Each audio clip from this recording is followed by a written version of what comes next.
ఉత్తరప్రదేశ్లో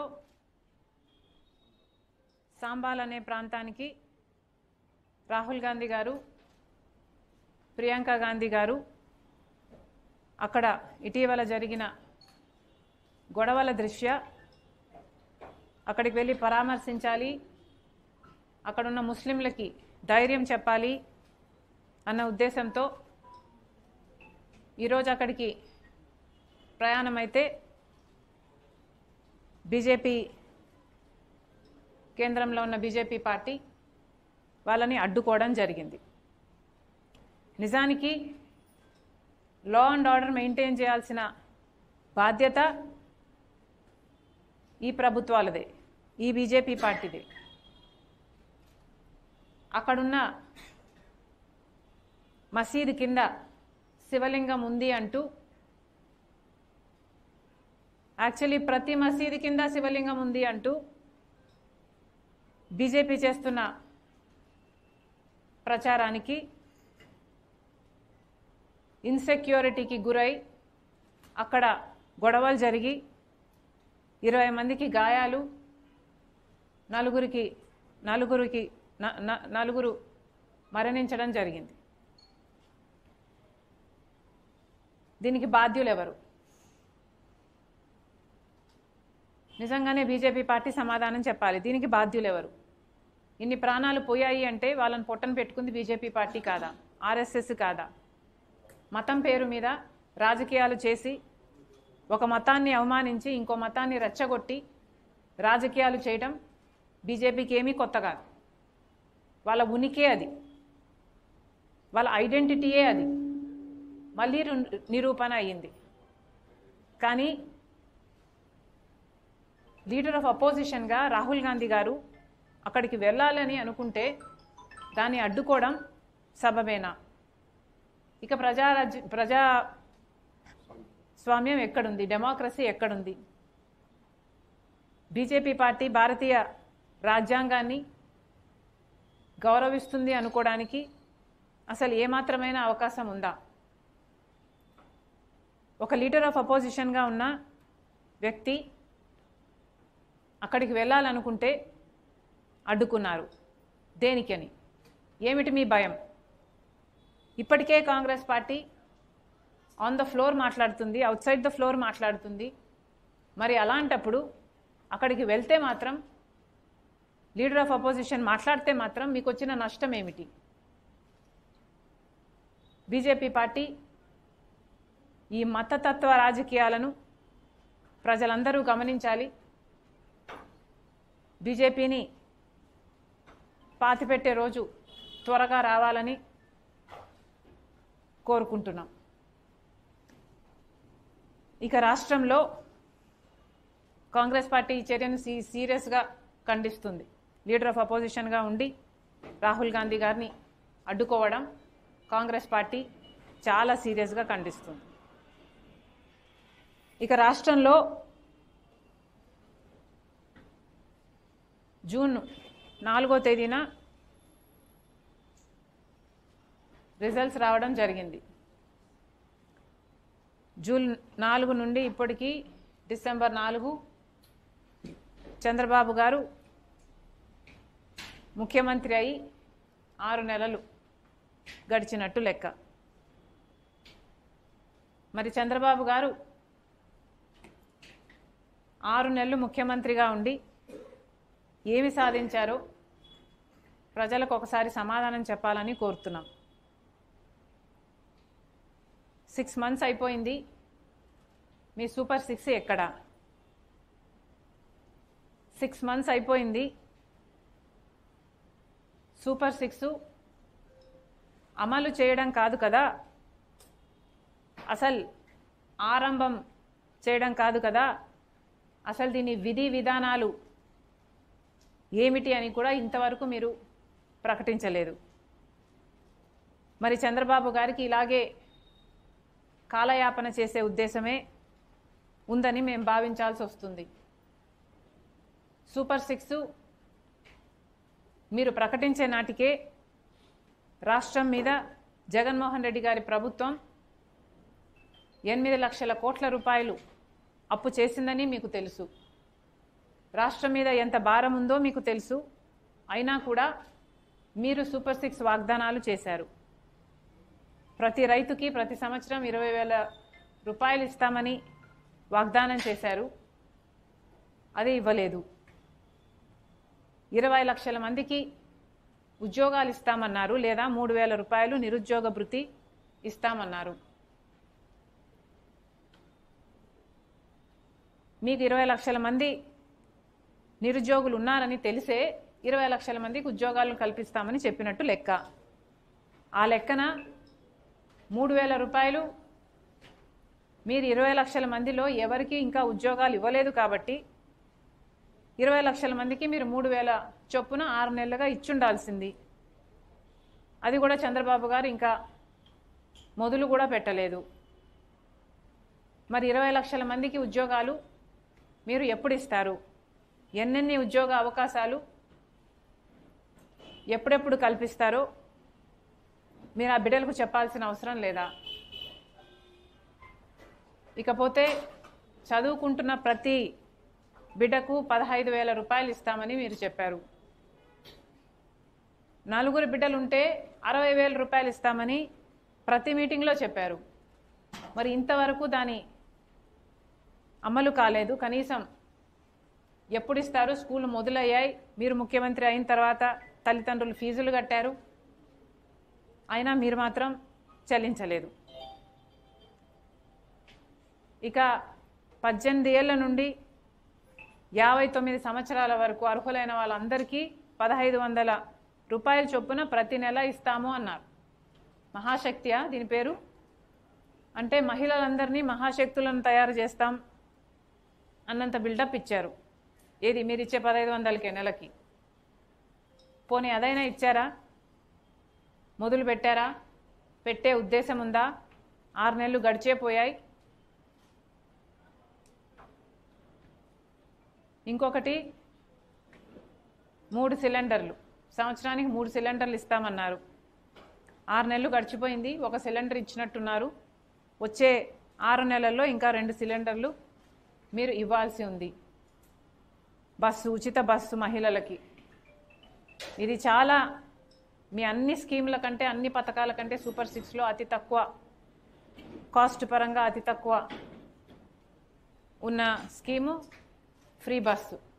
మహిళలకు సంబంధించిన విషయం, వాళ్ళ భద్రతకు సంబంధించిన విషయం, పక్క రాష్ట్రాలలో అమలు చేస్తున్న పథకం, కర్ణాటక అయితేనేమి, తెలంగాణ అయితేనేమి, ఆ ముఖ్యమంత్రులు అధికారంలోకి వచ్చిన వెంటనే అమలు చేసిన పథకం.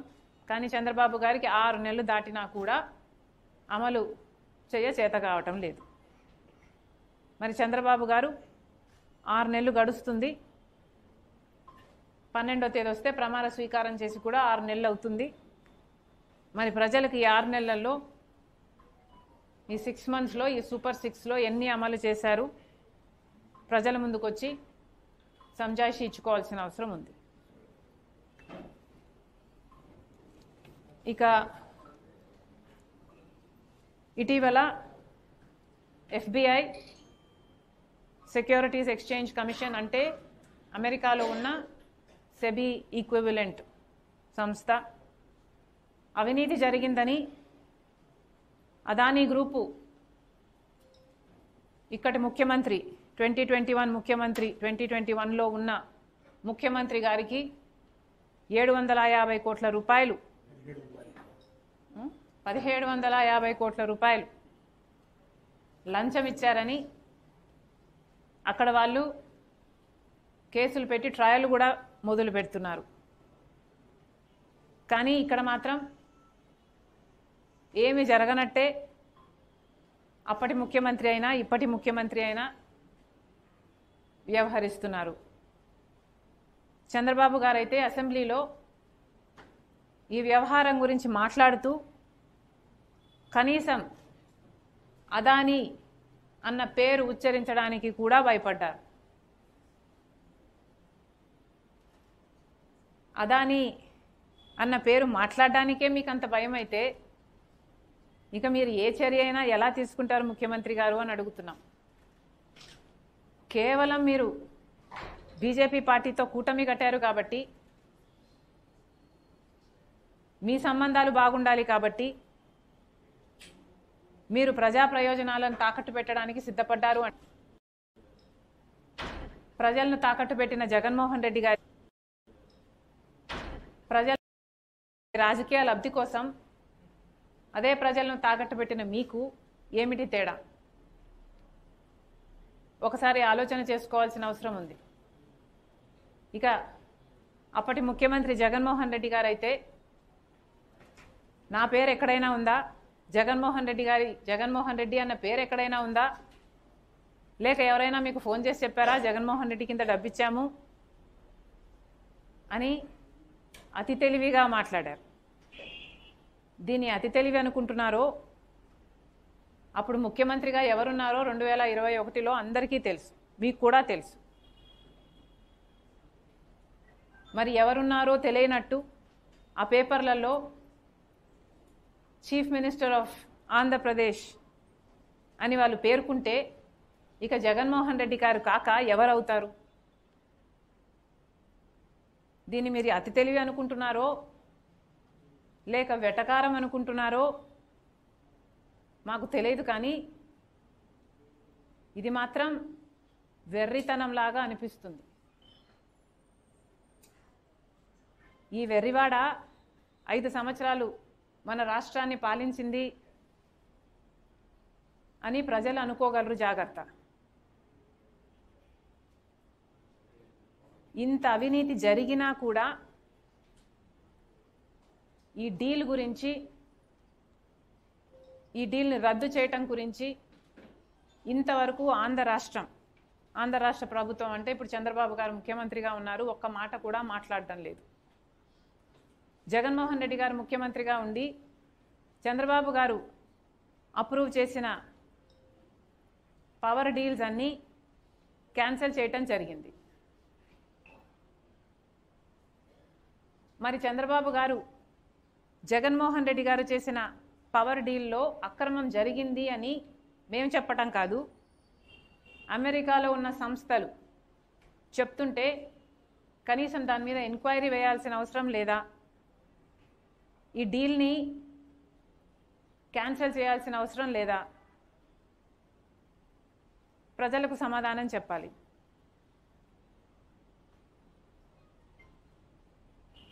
₹1.99 పక్క రాష్ట్రాలలో అదే పవర్ నమ్ముతూ ₹2.49 ఆంధ్ర రాష్ట్రం డీల్ చేసుకుంది అంటే మరి ఆంధ్ర రాష్ట్ర ప్రజల మీద ఆ 50 పైసల భారం పడదా? అంటే ఆంధ్ర రాష్ట్ర ప్రజల మీద ఈ భారం ప్రతి నెల వాళ్ళు ఎలక్ట్రిసిటీ బిల్స్ హైక్ అవ్వవా? అంటే ఈ భారం ప్రజల మీద పడినా పర్వాలేదని చంద్రబాబు గారు చెప్తున్నారా? ట్రాన్స్మిషన్ కాస్ట్ ఉండవు అని జగన్మోహన్ రెడ్డి గారు చెప్తున్నారు. మరి ట్రాన్స్మిషన్ కాస్ట్ లేకపోతే గుజరాత్కి ఇచ్చిన అదే ₹1.99 మన రాష్ట్రానికి కూడా ఎందుకు ఇవ్వలేదు? ఆ 50 పైసలు మాత్రం ఎందుకు ఎక్కువ చెల్లిస్తున్నారు? మీరు చెప్తున్నారు ట్రాన్స్మిషన్ కాస్ట్ ఉండవు అని, కానీ మీ హయాంలోనే మీ దగ్గర పనిచేసిన విద్యుత్ శాఖ వాళ్ళే ₹70 ట్రాన్స్మిషన్ కాస్ట్లు పడతాయి, హిడెన్ కాస్ట్లు పడతాయని వాళ్ళు చెప్తుంటే మరి దీని మీద మీరేం సమాధానం చెప్తారు? చంద్రబాబు గారు ఏం ఎంక్వైరీ వేస్తారు? అసలు ఏ యాక్షన్ తీసుకోకపోతే ఈ భారం అంతా పడేది ఆంధ్ర రాష్ట్ర ప్రజల నెత్తి మీద కదా. ఎలక్ట్రిసిటీ బిల్స్ హైక్ అయ్యేది ఆంధ్ర రాష్ట్ర ప్రజలకు కాదా? మరి ఇంతమంది నాయకులు ఉండి, ఇంతమంది ఎమ్మెల్యేలు ఉండి ప్రజల మీద ఇంత భారం పడుతుంటే మరి మీకు కనీసం చీమ కుట్టినట్టయినా లేదా? అది కూడా 25 ఏళ్ల పీరియడ్ కోసం మీరు లాకిన్ చేశారు ఈ ప్రైస్ని. అంటే 25 సంవత్సరాలు ఈ భారం ఆంధ్ర రాష్ట్ర ప్రజల నెత్తిన పడాల్సిందే. ఒకప్పుడు సోలార్ పవర్ ఛార్జెస్ ₹9 ₹10 ఉన్నాయి కొన్ని సంవత్సరాల క్రితం. ఇప్పుడు దాని ఛార్జెస్ ₹99 అని ఆ ప్రైస్కే గుజరాత్ వాళ్ళు సైన్ చేసుకున్నారు అని అర్థమవుతుంది. ఒకప్పుడు ₹10 ఉన్న ఛార్జెస్ ఇప్పుడు ₹99కే పడిపోవడం జరిగింది. మరి 2 సంవత్సరాలలో ఆ ₹99 కాస్త 50 పైసలకే పడిపోతుందేమో, రూపాయికే పడిపోతుందేమో. ఆ అడ్వాంటేజ్ ప్రజలకు మీరు పాస్ ఆన్ చేయరా? ప్రజలు మాత్రం ₹2.49 కట్టాల్సిందేనా? ఎందుకు కట్టాలి? మరి ఇదేమైనా డీల్ పట్టిన పీడ? జగన్మోహన్ రెడ్డి గారేమో చంద్రబాబు గారు చేసుకున్న పవర్ డీల్స్ని క్యాన్సిల్ చేసేశారు. అసలు లాంగ్ టర్మ్ డీల్స్ చేసుకోకూడదు అన్నారు జగన్మోహన్ రెడ్డి గారు. మరి ఈయన 25 సంవత్సరాలకు లాంగ్ టర్మ్ డీల్ ఎందుకు చేసుకున్నారో జగన్మోహన్ రెడ్డి గారు సమాధానం చెప్పాలి. ఏ బేసిస్ మీద చంద్రబాబు గారు డీల్స్ని క్యాన్సిల్ చేశారు జగన్మోహన్ రెడ్డి గారు మనకు తెలియదు. కానీ తెలిసిన విషయం ఏమిటంటే ఏ డీల్లోనైనా ఒక అవినీతి జరిగింది అన్న ఆరోపణలు ఉంటే ఆ డీల్ని క్యాన్సిల్ చేసే అవకాశం ఉంది. మరి ఈ డీల్లో ఇంత స్పష్టంగా అక్రమం జరిగింది, అవినీతి డబ్బు చేతులు మారింది అని FBI చెప్తుంది. FBI చెప్పకముందు మీకు కూడా తెలుసు కదండి. మీ మంత్రి గారే పయ్యావుల కేశవ్ గారు కేసు కూడా వేశారు కదా. ఇది చాలా పెద్ద కుంభకోణం, ఆంధ్ర రాష్ట్ర ప్రజలకు అన్యాయం జరుగుతుంది, అప్పుడు అంతంత గట్టిగా అరిచారు. మరి ఈ డీల్ను ఎందుకు క్యాన్సిల్ చేయటం లేదు? అవినీతి జరిగిందని మీకు తెలుసు. మీకు తెలియడమే కాకుండా FBI వాళ్ళు కూడా దాన్ని నిర్ధారించారు. మరి ఇన్ని ఆధారాలు ఉండి కూడా ఈ డీల్ని మీరు క్యాన్సిల్ చేయటం లేదు అంటే ఎందుకు చేయటం లేదు అని అడుగుతున్నాం.